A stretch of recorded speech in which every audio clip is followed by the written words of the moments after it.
And then whoever. So what I always like to do, since you both are new here, is any question is a kosher question here. And then, of course, if I don't know the answer, I'll tell you that I don't know the answer. I won't tell you an answer. You want me to, right? But so I'm gonna ask first before I, of course, bring a subject. And so if your questions don't begin, then I'll have a subject as well. But do you guys have any questions? You said you had one prepared. No, Okay, good. I refuse. You refuse. Anyone? Nothing? It's pretty impressive. Well, a comment about the games, the other night with the anti-Semitism, commercial. I didn't think it was boring. I didn't hear that. He said he didn't think that the commercial. Oh, there was an advertisement during the Super Bowl. There were actually two, by the way. There were two advertisements. One of them was only in certain markets. So we didn't see it either. The one that everyone saw was the one that was about 1 in 4 Americans. I think it said Americans, was a victim of something anti-Jewish. So, which is very interesting. I sat in a car yesterday. I took my son back to school. And so I dropped him off at his dorm and then I drove him to yeshiva. This is in Scottsdale.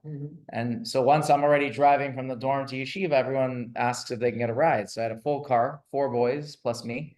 And I asked who here has been, I just wanted to know, like 1 in 4. So that means somebody in our car had to be a victim of something. And 3 of them said they were in the last month. So it was just interesting to see that, whether it was somebody screaming at them or giving them the middle finger. So 14-year-olds. I know. It's very high. The assumption is that 25% of the population is Jewish. Right. The number is very high. But Yeah. Especially about we are 1 to 2%, right? I think we're 2% of the population in America. a little under. 1 point something. Yeah. Yeah. So you're talking about, it's a crazy amount.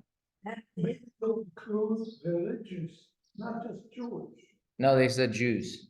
They said Jews. But he paid $7 million. Right, for that. Little tiny. Exactly. Yeah. Correct. He has a whole He's had organization. a history of helping Israel. He brought Tom Brady, the quarterback, and other football To players Israel. over to Jerusalem. He put up the money for a stadium in Jerusalem. Oh, wow. Yeah. But the other ad that a lot of people did not see was about bringing the hostages home. And that was actually paid for by the state of Israel. So that was only shown on like a streaming platform. If you watch the game through Paramount, through their online streaming thing, you would have seen their ad. And it was like, bring the dads home, kind of. No, there was a very interesting, I'm gonna call it a meme that, or someone had put this statistic out. It said, if you looked at all the religious advertisements on during the Super Bowl, there were 2 other, let's say, religious advertisements. There might have been more than one, the Jesus loves you type of ones. Oh, yes. But it was like, become our religion, become our religion. And then the Jewish one is, please leave us alone. Right? It's not like, so it's just an interesting observation. But unfortunately, that's something that has to be said. So that's for those of you who went to like the JNF breakfast, they had a very strong, they had a really powerful speaker, in my opinion. But one of the messages was that people don't know what anti-Semitism is. So if you say that is anti-Semitic, people don't know what you're talking about. Some people do, but many do not. And so one of the things that she said was, she had, in her study, they had asked an individual, he said, listen, I'm anti-racist, I'm anti-Islamophobic, I'm anti-transphobic, I'm he lists the whole, so I guess I'm anti-Semitic. Right, that was his line, clearly not understanding. So she was actually telling people to use the word Jew hatred. Stop Jew hatred, not stop anti-Semitism, which a lot of people in the age group, she said, that are above 55 do not like that. Huh? Right, so that's the thing, if you're Arabic, you can't be anti-Semitic, right? Because you're a Semite. But the idea is that people don't, you have to use words that people understand. So you say, don't hate Jews. Stop the Jew hatred. So it's just very interesting how powerful words are. I mean, and the truth is that Torah always talks about how powerful words are and about being direct when needed. So I'll just give you an example. In the Torah, you find where it talks about non-kosher animals. Sometimes it just says not lo tahor, which means not pure. I'm using that literal translation. And other times it uses the word tameh, which is the more proper, direct way of saying this is not pure. You're saying the word tameh, or you're saying lo tahor, right? Because there's pure and impure. So you could use the word not pure, or you could use the word impure in Hebrew. When do you find the Torah telling it direct, using the words that you can't, like, not the fancier way of saying it, when it has practical guidance within it? So it's if they're telling you something is not kosher, meaning they want to make sure you, by your actions, you don't do something, the Torah is going to be very direct. Sorry about that. And so that's the interesting kind of Torah teaching that you find. So where do you find that the Torah is kind of very nicely worded when you talk about the animals going into the ark? The kosher animals went in pairs of 7. The non-kosher animals went in pairs of 2. Over there, when it mentions it, it says asher lo tahor. It's using the nicer, not pure. But when it talks about kosher laws, it goes very direct, and it says the ones that are tameh, that are impure. Why? Because one of them has practical relevance. Should I eat it or not? The other one is you're putting it into an ark. You mentioned Noah and Tahor. How did Noah come to know what's Tahor? God. What? God. So- But interestingly, you have a very good question. I don't know the answer to this offhand. The animals all march into the ark. Noah wasn't walking around grabbing two. So obviously there's some divine intervention in this, where the animals know to come to the ark.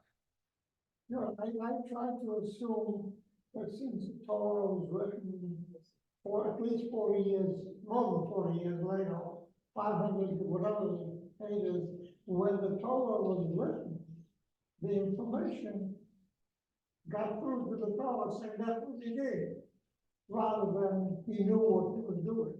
Right. I understand what you're saying. Meaning, how did Noah know that these animals are already not kosher animals? Wait, just one other thing to add to that, Noah did not eat animals, right? The Jewish people, sorry, the human beings did not have the permission to eat animals until after the flood. But when Noah came out, he did sacrifice them. So wait a second. So it says, because you saved them, you now have permission to eat them. So before the flood, human beings were vegetarians. Well, I think generally they want us to eat animals. So they say, okay, now if you're gonna eat animals, you have to eat certain kinds, and now you have to slaughter them in a certain way, and you have to prepare them in a certain way. Well, that's And the if- Jews. That's the Yes. Jews. But non-Jewish people do not have those obligations. They could eat any of those. They were chosen to take out. No, but I'm saying, but I'm going back to this. They are allowed to eat any animal according to God, meaning they just have one specific law. Do not take a limb off of a living animal. Meaning they have permission to eat any animals. There's nothing wrong with a non-Jewish person eating pork. There's nothing wrong with a non-Jewish person eating alligator meat. They were given a different law, which was be kind to animals. So that's their mandate within food. So there's nothing wrong when they eat it. We have specific direction of how to slaughter, what animals are pure or impure, but not in the sense of the allowance to eat any animal was given after the flood. So Noah, who wasn't Jewish, could eat any animal. Right. He wasn't Jewish yet, No, he was never Jewish. never Jewish. Noah? Abraham was the first Jew. Yeah. In those days, you were either good or you weren't good. You were doing what God wanted, meaning living an upright moral life, or not. And so Noah is rewarded for living an upright life. And, In his generation. well, yeah, I didn't want to get into that part. Right? Was he upright relative to everyone or just his own generation? That's always the best question. A lot of commentary, as they say, a lot of ink has been spilled on that question. Since you mentioned Abraham, Yes. I'd like to touch on a question I have about the existence of the belief in a single God. Was that Abraham was the first one, or were the people before him? Kohen, Melchizedek, and Kohen Leon. Well, also hold on. To repeat the question, was Abraham the first monotheistic believing individual? The answer is no, because we have first of all, Adam and Eve were monotheistic. So you had people. There's no real indication that they mentally believed at all. That God spoke to them, but that. Meaning we don't talk in the context of beliefs. Deliver this to God, let's put it this way. Well, what it says is someone introduced idolatry. And then for generations, the generation sin. I should, kind of God removes himself level by level, generation by generation from the world because it wasn't a place that was accepting of God. And then it says Abraham is the first person that brings him back. Until we come to Moses, where God is finally back in his world. But the idea is that there were people, individuals, but not when Abraham came around, he was the one who taught it to everyone. But Abraham, the story of Melchizedek, Kohen Leon, he was a priest of the higher God. Which God is that? No, so I'll add to what you're saying. He's saying, what about this other individual, Melchizedek, who was also, it seems like he was a priest of God. It says that Abraham studied in the yeshiva of Shem and Aver, which are two other biblical figures. So clearly there were individuals. Abraham found it on his own and then taught it to others. So to use the classic story, his father's an idol merchant. Right? You have Sears, you have Target, you have Kmart, and you have Abraham's father's idol store. Come here and you could buy an idol for whatever you need. You might find this in India today. I don't know. I'm saying this still exists if you think about it. But he decides, like, well, he tells us, like, what are you doing, Dad? Like, doesn't make sense. So there's a very famous medrash on Abraham, that he took his father asked him to watch the store or whatever it was. He destroys every single idol except for one. His father walks in, it's complete mayhem and destruction. And he's like, who did this? And so he points to an idol in the corner that's holding an axe, like holding the tool. And he says, he did it. He says, what are you, a fool? You think this stone can do that? He says, what do you mean? They had a big argument. Who's more, who's stronger? That's not how, they're just stones. He says, then why are you worshiping them? And so that's kind of Abraham's beginning of his journey as he teaches people about monotheism, one God. So this is, there's always that story. But the point is we're still dealing with this throughout our lives. We're still teaching people about one God. There are a lot of gods. Some of it is money, some of it is medical, right? At the end of the day, there's one God. And some people get sidetracked. The real problem of today is different gods, really. Because the Muslim God has different rules than the Jewish God. And God forbid too many Muslims, too many gods of theirs somehow control the world. Because we wouldn't be here, and we would be who knows what. Do you mean the messages of the God? Christians also used to have a bad God, what I call a bad God. Because for the first 1,000 years or more, they believed God asked them to destroy all Jews, and they did. So I look at it and I say, well, nothing new. Islam is just what Christianity was 1,000 years ago. They're 1,000 years behind. Christianity changed, they became good. But Islam still believes in killing Jews because God says to kill Jews. The reason why that's important, at least the way I look at it, is because the moment you shirk responsibility, say, I'm not doing it, God is telling me to do it, there's nothing you can do about it. Talk to God. Right. No, I understand what you're saying. You get nowhere. So I think that's the problem we have today. Right. No, so just to kind of share what you're saying that really there is one God, but it's not how it looks, because each person looks at that one God that has different messages, which is definitely one of the bigger problems. One of the things that I always love this line that it said, we have, let's say, the three religions, right? You have Judaism, Christianity, and Muslims or Islam. And they all took their religion from Judaism. That's a fact. Why couldn't they take one teaching that we have, the most important teaching, and we would have had real peace in this world without all the wars that are connected to religion? What is that teaching? The Jewish teaching that says you do not have to be Jewish to go to heaven. The entire Muslim wars and the Christian wars were all about making others believe in their way of God. I'm going to say their God, their way of believing. Why? Because that's the only way you're going to get to heaven. If only they would have taken ours. It says you don't have to be Jewish to go to heaven. That's what we preach, which is why we don't proselytize. We would have a totally different world. The way I look at it, there's a distinction between the different gods. The Jewish historically, culturally, religiously values life immensely. Life is about not human life, even animal life. You treat animals like other religions. You only value the correct life. If you live like a Muslim, Right. you're protected. If you live like a Christian, you're not protected. Like etc. And that is very, very sickening. It's not. So what's the fix? There isn't a fix. No, I'm saying you can't negotiate. Right. No, 100%. God told me to do it. But I'll just share. I mean, I don't take any meaning. I like what you're saying. In the end of the day, let's say it's one God, and they all believe in monotheism, right? And the idea that there is one God that controls everything.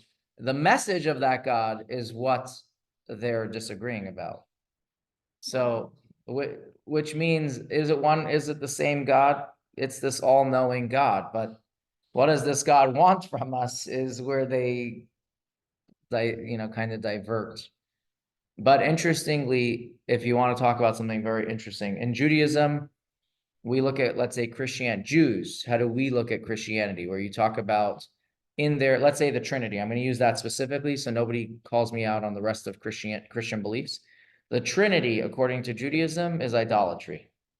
The idea that you can have a Father, a Holy Spirit, and that's Christianity, right? In a nutshell. But Christianity has changed. So I'm talking about in its origins.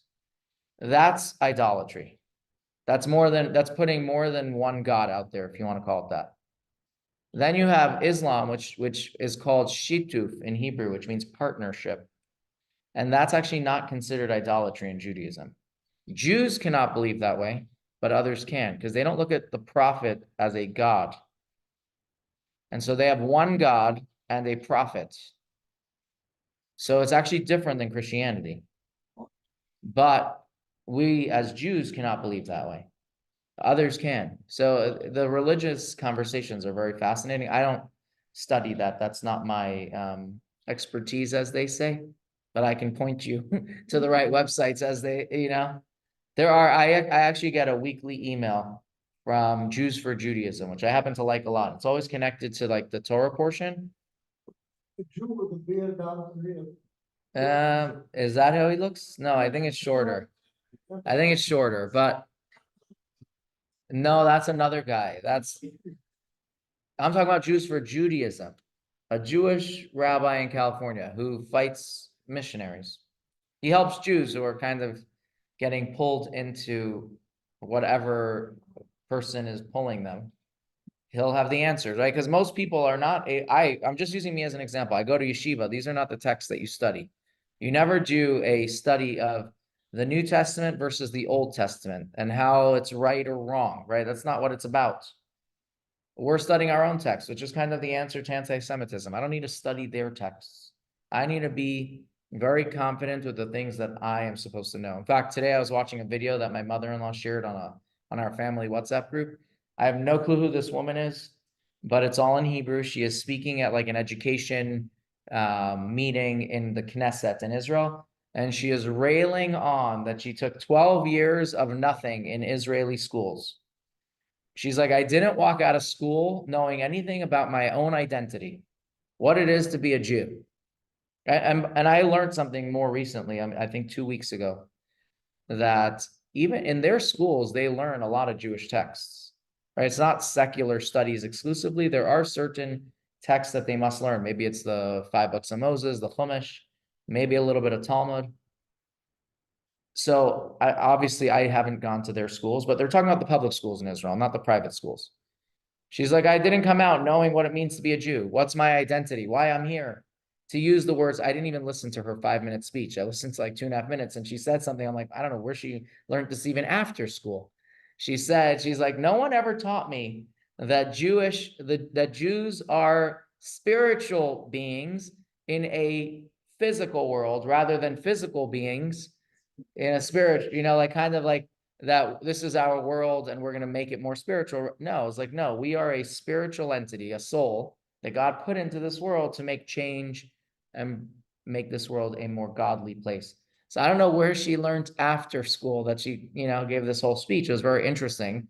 But the truth is, if we take October 7th as our kind of line in the sand, that has been a critical junction for so many young adults and older adults that are like, wait a second, what does it mean to be Jewish? Why do they want to kill us like that? Not that we didn't have enough alarms before that, but this one was just bigger than ever. And so all of a sudden people are like, wait, what does it mean to be Jewish? What, why, and how? And that's something that you do see, I think, in every single, I'm going to say congregation, this is not an Orthodox thing. This is Jewish thing. And you're seeing so many people trying to figure out, wait, what am I meant to do as a Jew? How can I engage more? It doesn't mean that they're changing from 0 to 360 or 0 to 180, but they want to add some more meaning. And that's really the answer. What is the answer to the Jew hatred? It's being proud of who we are.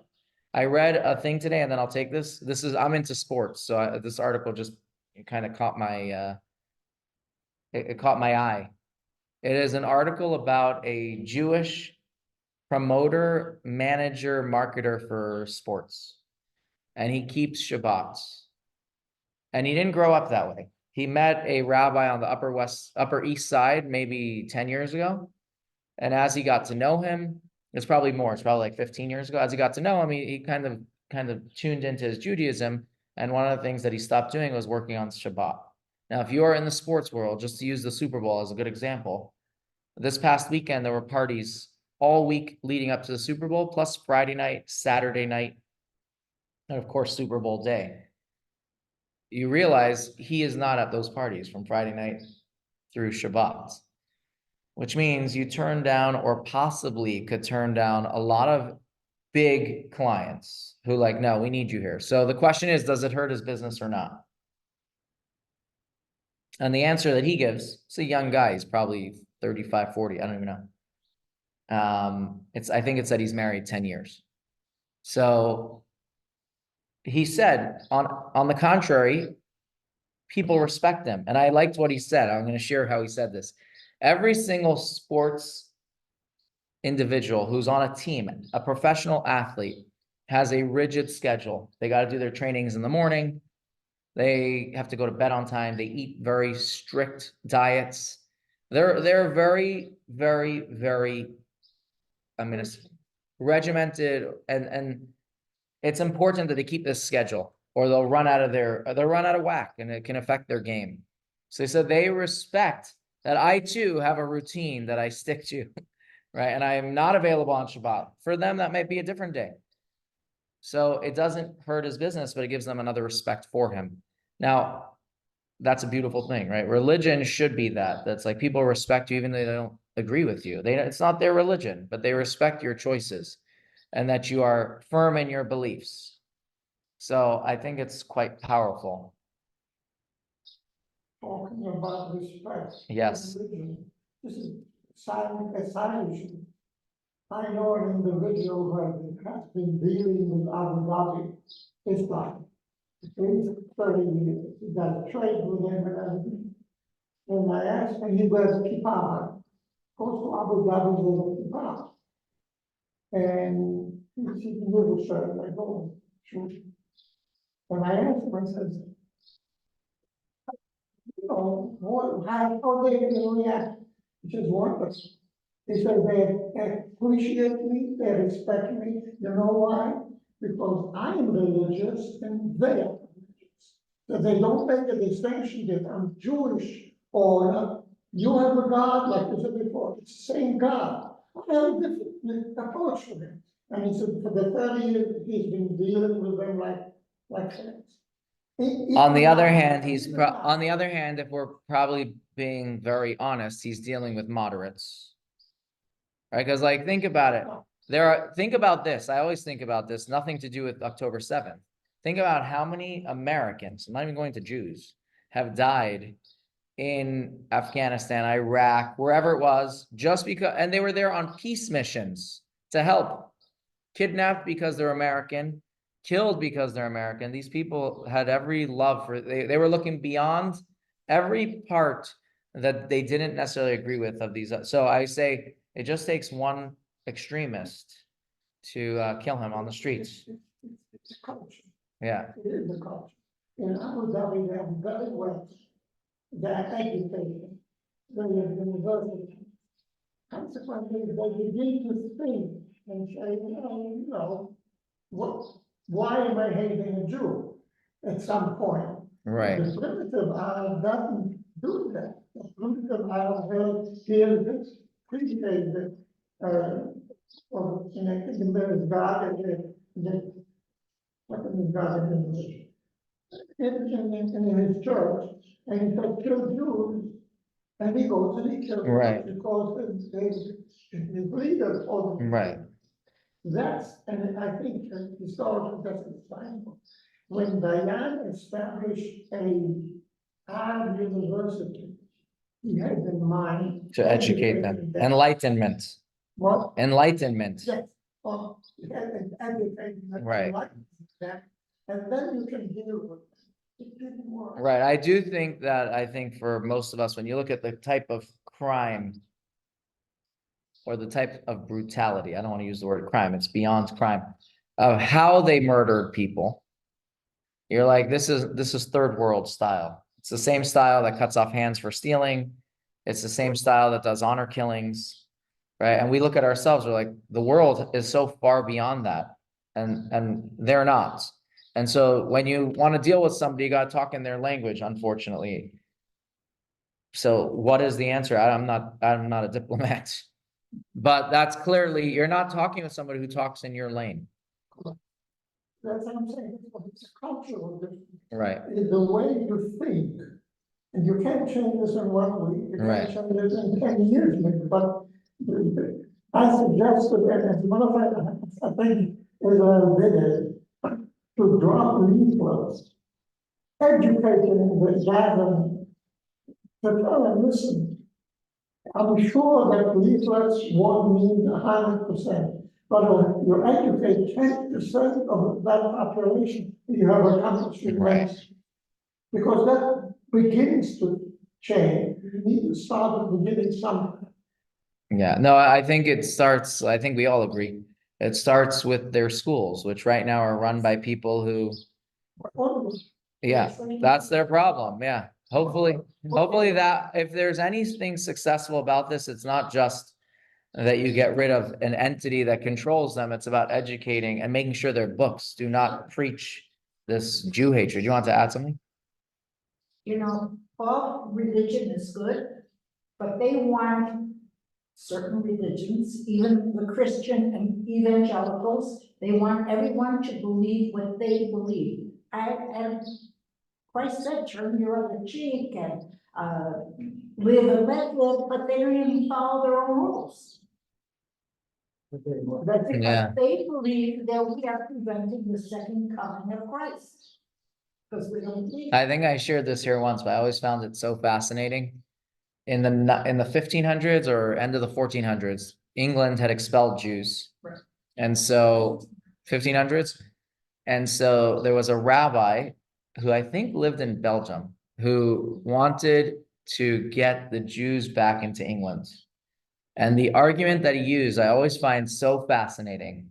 The letter that he wrote to whatever the person then was, you are a believer. You believe in Christian, you believe in the Bible. Well, then you know that the only way that the Messiah will come is if the Jews are dispersed. They're not fully dispersed if Jews are not in England. Right? This was the argument he used. He didn't say Jews will be good for commerce. They'll help you with trading and money. He said that it was a religious reason. And the fascinating thing was he dies depressed. He thinks he failed, this rabbi. The fascinating thing was they actually opened up the doors to Jews afterwards, not to live, but for commerce. Right. Eventually, Jews were allowed back in. But it's just so fascinating that this was his argument. Like on a religious level, he talked to them on a religious level. Well, aren't the evangelicals, so. They were Protestants then, there was no evangelicals. The Jews have to build this has to happen to the Jews, and then Messiah will come. They all became the what happened to the Jews. I mean, I think it's so fascinating. Like, I think I've shared this here. Unfortunately, we've all gone to many funerals in our lives. And I go to Jewish funerals. We very much do not talk spiritual. We talk about the person. We don't talk about the soul I went to another individual's funeral at the Mormon church. It was on the police department as a chaplain. And they talk so much spirit. I'm like, wow, like everyone over there is comfortable with this. In our own shul or community, we'd be like, shake. We wouldn't want to hear about this stuff. It's not what we talk about. Afterlife, and we don't talk about that. We're not comfortable with our own beliefs. And the joke is their beliefs were taken from our beliefs.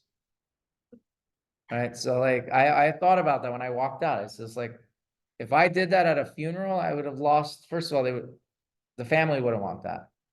And second of all, it was like so interesting to me. So we shy away from that stuff. But really, if there's anything that we can take over the last 129 days, I think. Is it 129? I think so. Is that we have to be proud of what we believe in. That we don't have to worry about apologizing. These are beliefs that are important. And it's important that we believe them and teach them to our children. Because if not, they don't know what it means to be Jewish. They look at it only as a culture. And then why does everyone hate a culture? Like, they should love it. They should like cultural things. So that's really an interesting, I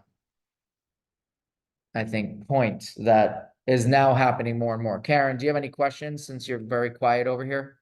No, I love this discussion. Okay, I'm glad you could hear the rest of the people at the table. Yes, I can hear. Yeah. Okay. And you're actually clarifying what they're saying too. Well, I'm trying to do that to make sure. Yeah, appreciate that. Any other thoughts or questions? No, I have some. One of my granddaughters works in Solon Nursery School. And one of the families that she's close with, they're Jewish.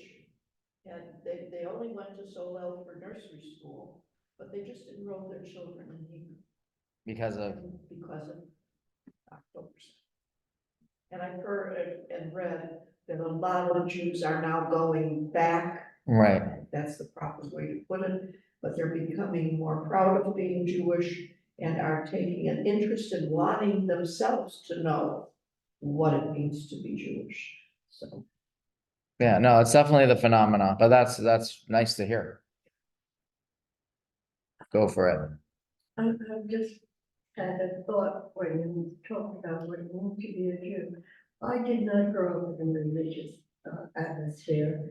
My parents did send me to an after-school something or other, but You were lucky because a lot of women didn't get that. If If you think about it. Well- It's really nothing. But when I was in college, which is like 70 years ago, whatever, Life magazine had a big issue on what does it mean to be a Jew? And for me, that was like the first time I ever read anything. And to me, it was very odd that it was Life magazine. Yeah, I'm actually curious what they wrote. So Life magazine was your first like kind of in your face Yeah, window to Judaism. That's actually interesting. I would love to find that article. that's the article, but I think I must have been high school. Yeah, but it's still, it would be very interesting to read it. She's Jewish now. It was all because of Life. Well, no. I'm gonna look, their archives are online. Yeah, Oh, sorry. you did. Oh, Maybe you met her because of Life magazine. no, I met her because she came to the job. She came to me. Oh, I met her on the job. we'll have to learn about this one day. And it's very nice stuff. Yeah. Those are the- After, I would love to hear it. So that is very interesting. I actually am curious, like if we went around the room, what does it mean to be Jewish is a very good question. And obviously each person will have their own, I'm going to say perspective on it, right? It's going to each person, not just how they act, right? We could have one belief and do something else, which is human nature. That's the beauty of being human beings. It's also maybe our kryptonite, right? That you can believe in something, have morals and values that you don't live by. Do you know what I mean?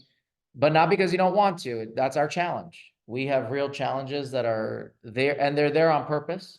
Like I think I've shared this here, but if I haven't, it's just one of those beautiful parables that someone, this is in the Zohar, the way that they describe the Satan. In a lot of religions, they look at the Satan, the idea of this angel, either it's an angel that's rebelling or all the different ideas. Judaism says it's an angel that is doing exactly what God wants, to tempt us, to test us, to challenge us.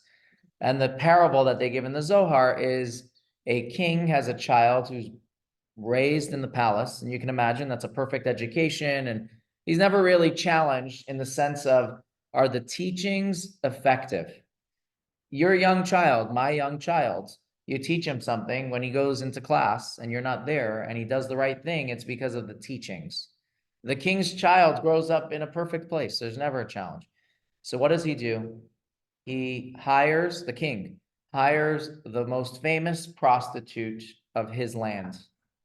And he says, I want you to tempt my child, the prince. Now, here's the question.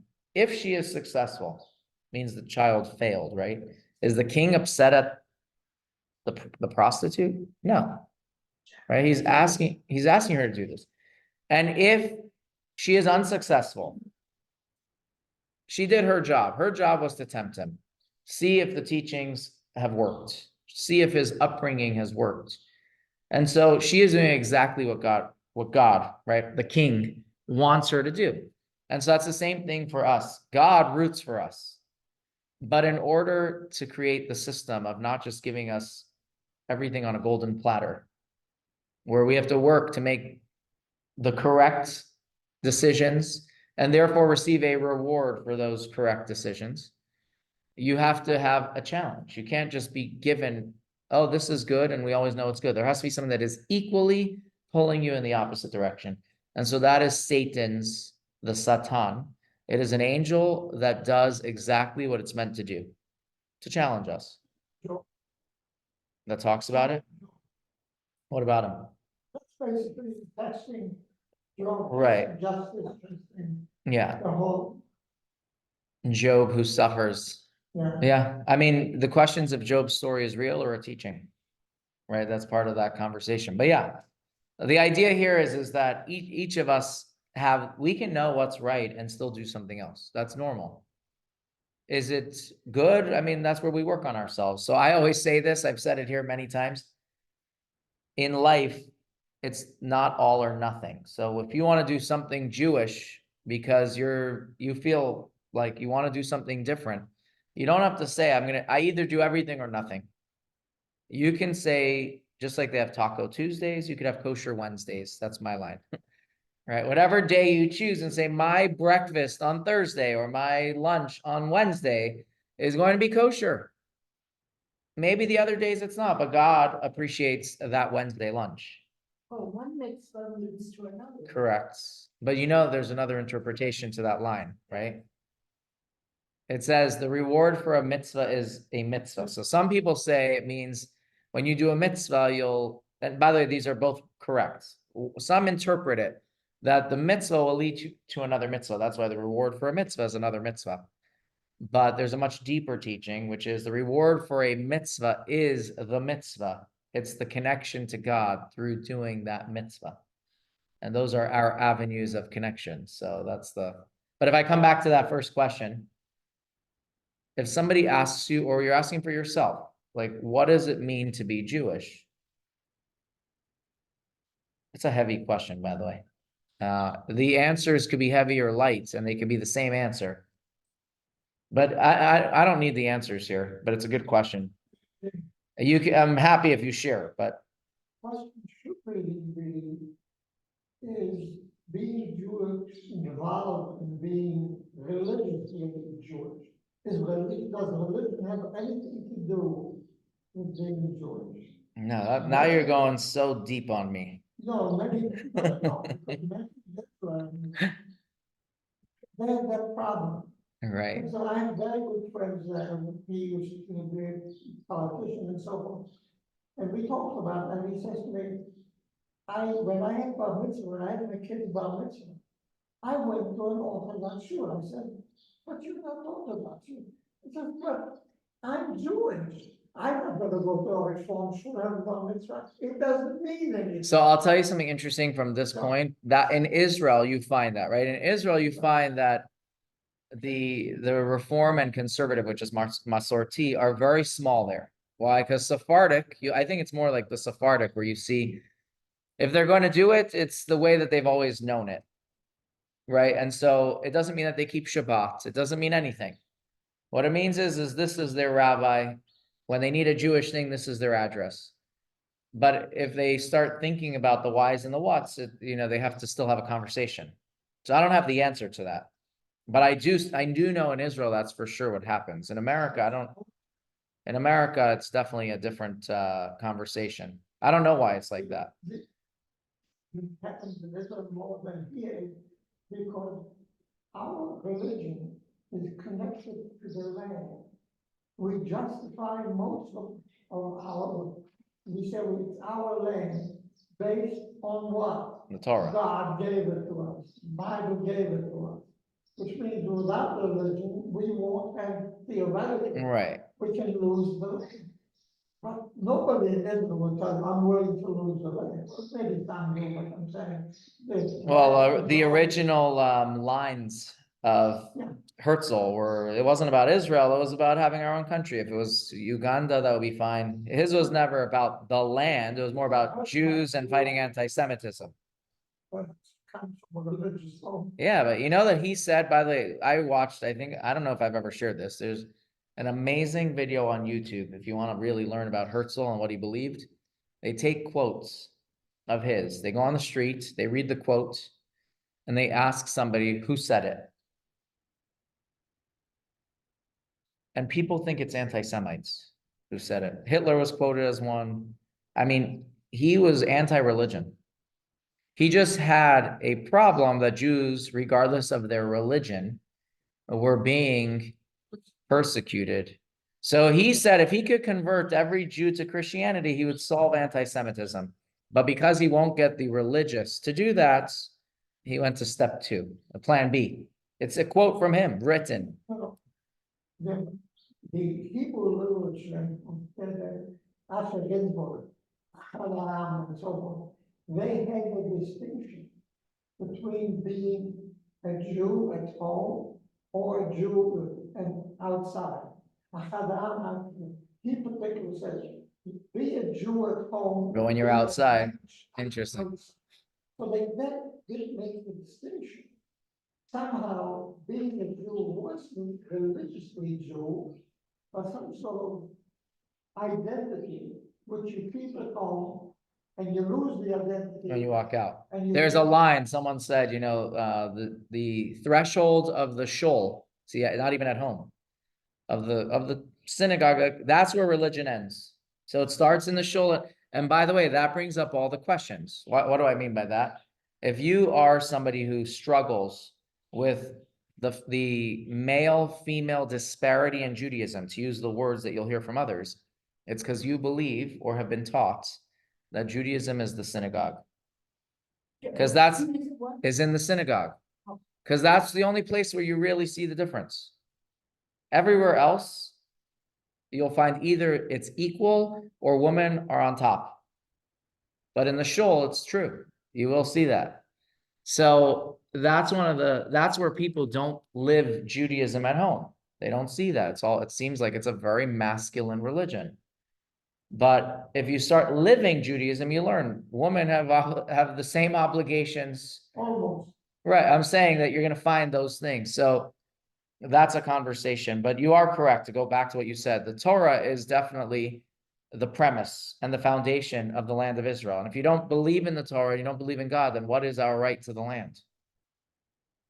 It's like any other country. People win and lose wars. And so we had it, we lost it. But if the land is God's, if the world is God's, which is one of the first Rashis, the first commentary on the first verses of the Torah, it says, the Torah is a book of laws. It is not a storybook. So why is it that we begin with the story of creation? That's not relevant to living as a Jew. It doesn't make a difference how the world was created. 7 days, Adam on day 6, animals on 5. Who cares? And so Rashi, the commentary there, says the reason why it starts off with the creation is to tell us this fundamental piece of knowledge that God created the world and God put us into this world and God gave the land of Israel to the Jewish people so that when the nations, this is how he writes it, and when the nations will ask, what's your right? You'll point here and say, God gave it to us. It's a very strong teaching that maybe other people struggle with. So, if you don't have the answer, it's difficult to answer the question. And then you hem and haw, it's like, what's our right? But to go back to our question, just that if anyone does have an idea, like what they answer to people, what does it mean to be Jewish? What is a Jew? Is it a belief system? A Jew is a righteous person. And non-Jews are not? That's right. Why not? Why not? Because there are different characters, different thoughts, but they still believe in God. And throughout creation, the Jews have outlasted many other people. And why? Because they were taught to read the Torah, read the book, and follow the rules. See, Judaism is not chauvinistic. So for me, that's not like that. It might talk to you, but for me, that's an answer that wouldn't talk. It's like, that means I said, if you're Jewish, you're the best. And if you're not, you're the best. no, but you said righteous. You use that word. I'm saying that you don't, one of the basic teachings of Judaism is you do not have to be Jewish to be righteous. Right? In fact, it's easy to be righteous if you're not Jewish, according to Jewish standards. Right. Easier than for us. They have 7 laws. We have 613. And even if their 7 are really more than 7, because every law has a subpart of, it says, do not commit adultery. That is actually a huge category of any immoral sexual relationship. So it sounds so simple when you read it, but it's much deeper than that. But at the same time, it's 7, I'm going to say, categories of laws of living as humanely, as kind, and as morally as the Torah sets in the 7 Noahide laws. I believe in what I live by. I don't have to have, you know, they talk about on Yom Kippur, you go and repent for what you've done. I repent every night. I don't have to go to on Yom Kippur specifically. I'm impressed with you. My people. And I believe in God. What is God? God is me. God is in me. So everybody has their own interpretation. But the main thing is that my feeling is we have Friday night Shabbos dinner in our home. We don't eat at the kitchen table, we eat in the dining room. She sets the table, she puts it at the front. That's part of being Jewish. Okay, so I want to just push you on that. That's part of being Jewish. What is the essence of being Jewish? It's abiding by the 10 Commandments. That's selling us short. It's No, way more than 10. It's not, because if you want to go down each one, and of course, when you talk about adultery, yes, you can broaden anything you want. Do you know that But the this- 10 Commandments does not talk about stealing? Pardon me? The 10 Commandment, no, it doesn't. That's kidnapping. Sorry, this is the way I try and with my. No, I'm happy that you're sharing it. I'm just questioning. I wanna. It's a very important question. What does it mean to be a How do Jew? you treat your wife? How do you treat your children? Now, by the way, now you're touching good answers, but without giving the answer. Why do I say good answers? Hillel and Shammai, the two very famous sages, were asked this very question, but differently. A man comes to them and says, I want to convert. Teach me the entire Torah while I stand on one foot. What is he really asking? He says, what does it mean to be a Jew? That's really the question. That's part of the 10 Commandments. Do unto others as you want them to do. Don't do unto others. What you hate done to yourself, do not do unto others, to quote him properly. And the rest is count. Yeah, so what is the Torah? The Torah is about living morally, justly. The rest is commentary. Treat the earth, treat people well, treat the earth well. We failed on most of those. We're Well, not human beings. universal. But by the way, that's still a dumbed down answer, right?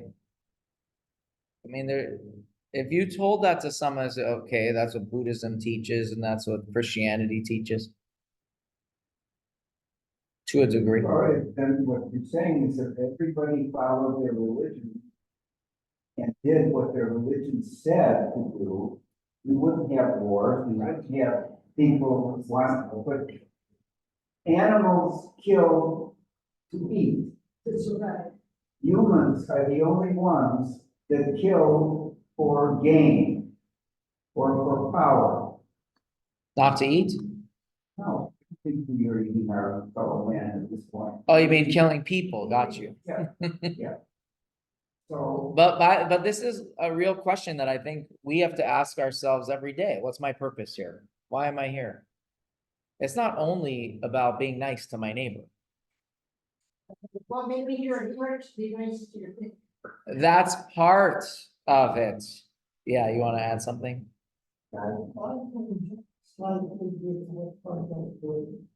I see being Jewish, at least three types of Jews.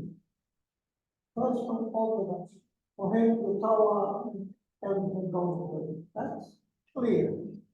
The second one is a Jew who says, I'm a culture. I'm looking at Jewish culture, and I like it. What does it mean? Well, it means all the things mentioned. It means gefilte fish on Friday night. My culture says don't care, my culture says be nice, my culture. And then. Cultures don't have laws. No laws, just attachment, an attachment to what they refer, I call it the star. And I would Jew say, I found it, my grandfather, I'm And then, there are many of them, very religious Jews, when you ask them, they say, I'm not gonna change what my grandfather did, my grandfather was a big rabbi, I'm doing what he did. Is he the same Jew as the cultural Jew or the Orthodox Jew? So I want to just kind of address that for a moment. There's a State Farm or one of the, maybe it's State Farm or one of the commercials for insurance that I always loved because of what you just said. They ask a person like, what insurance do you have? Says, oh, I have the insurance my father has. Says, like, why don't you shop around? So you're paying 3 times the amount because by the way, I am guilty of that. My first insurance, I called up the same insurance as my father. Right. And then I learned a year later what an idiot I was. I think I was paying so much more, because I said, my father, same thing with my tire shop. My father went to a certain tire shop. I went to that tire shop. So in the end of the day, though, to really address, let's say somebody does do Jewish actions because their parents did it. It's a beautiful thing, right? They connect to their parents through their actions, and no one can discredit that. And not only that, Judaism is action. So if you did it, you did it. I dropped a quarter and a poor person picked it up, I gave charity. That's how it works. It goes by the action. On the other hand, it doesn't give me meaning. So there is this very beautiful essay, if anyone ever wants to read it, it's written by Alan Dershowitz. It's about Jews in the shtetl. It's actually a really interesting article. It's short. And basically, there was a very big struggle. When you lived in the shtetl or the ghetto, you were Jewish and you were forced to live Jewishly because you couldn't get a job somewhere else. You couldn't go to certain schools. They forced you to be Jewish. We come to America, or the ghetto is closed and now you can live anywhere you want, whatever the story is. And now it's difficult to be Jewish because now I have to make the choices. But the fact is that Judaism that those people practiced afterwards was more meaningful. It wasn't because their father did it and they were forced to do it. It's because they chose to do it. That's meaningful. They didn't just do it because they were forced or felt an obligation. Right? If you do Judaism because you feel obligated, how meaningful can that be? So using a compass on a ocean voyage, you could look at the compass as something that's so annoying and I'm so restricted. No. The reason why I can enjoy the sea is because of that compass. It's the same compass. It's doing the exact same thing. But one of them you feel like you're tied down, and the other one you feel liberated.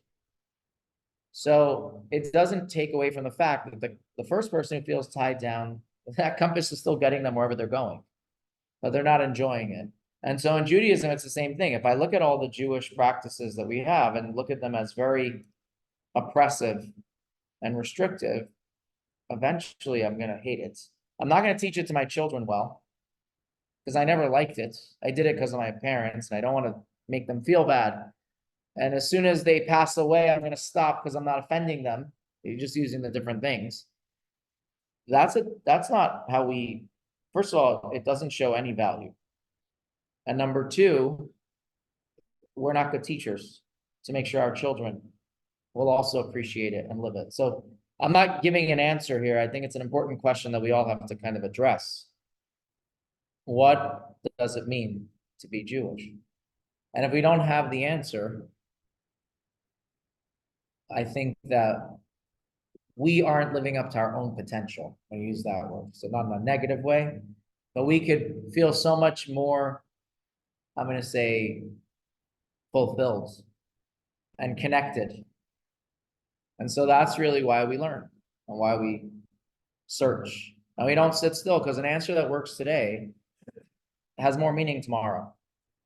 The person, the person that comes back from Yeah. more than that just Sunday is precisely that. It's his choice that brings him back. It's not something outside, comes from inside. And that would be, I would say, is respected more than you expect. That, Don't think of anything like if you choose it, it's more. it For becomes sure. more meaningful and more. Yeah, but some people choose it like what he kind of used as the examples, because I don't want to let my family down, right? It's still a choosing. Right? No, in fact, we never feel like someone was forced. But yeah, it's definitely true, right? When you choose something, it's more meaningful. There's Judaism in America is more meaningful than Judaism in the ghetto in Europe. But in the end of the day, if they were doing it and living it, they were living it. But I do believe that it's an important question that we should struggle with or come to peace with. What are we here for? Why are we part of this group that has to be persecuted and suffer for generations? And by the way, some people, if they don't have a good foundation, this is a reason after October 7th that they want to abandon it. It's like, I don't want to have anything to do with this. Well, the same thing in the Holocaust. Yeah, and throughout generations, like we could choose the problem of whatever generation. So yeah, but I think that's a good food for thought to end off with. And homework for ourselves, not to teach someone, it's like for ourselves. How do I make my life more meaningful? Whether it's one mitzvah, whether it's a class, however we kind of add that connection to God, because it is about God and God's purpose for this world. I just end off on one note, and this will be my final thought. A lot of people struggle with this. It's not a new struggle. One of the things after the Holocaust, since you quoted that, was that people looked at this world and saw such a terrible world. 1950s and end of the 40s, if you were Jewish, you were broken. It's like, what? This world, me. They want us dead. And then you look at the Jewish teachings, and God says, this world is a garden. That's straight out of biblical texts. And the thing is, it is our job to reveal the garden. That's our purpose in this world. And just like in a construction zone, you don't see the beauty of the house because it's got everything all around. But the minute you move the extra material, paint it up a bit, you see this beautiful home that they worked on for years. And that's this world. This world is a beautiful place. There are some bad people, right? There are weeds that grow in the garden. Not only that, there are trees that the roots will start messing the foundation of your home. But as a gardener, we can fix that. We have to tend to it. And so our job is to tend to the garden. That's our mission. And we'll see it. Anyways, that is my final thoughts. Our job